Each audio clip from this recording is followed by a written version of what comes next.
Tool collision. Don't worry, 8 tips to easily avoid it. Tool collision, which can damage tools and workpieces or even endanger personal safety. How to effectively avoid it? Today, I will teach you 8 tips.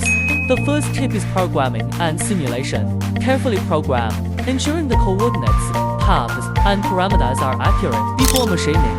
Don't forget to check the program with simulation software to nip the collision risk in the bud. The second is tool management.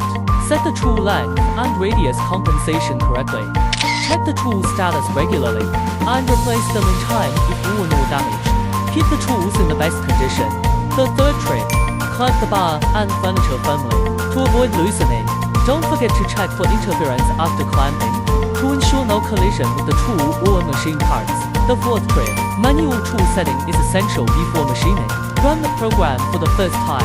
Reduce feed rate, observe carefully, and stop immediately if you find anything unusual. Regularly maintain the machine tool and keep all parts functioning properly. Don't forget to ensure the accuracy of the machine.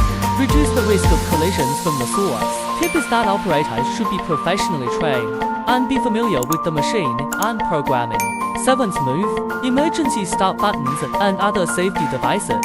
Use machine tools or systems with anti-collision function. You can automatically detect and avoid collisions. Use online monitoring techniques. Monitor the processing status in real time and give timely warning and prevent problems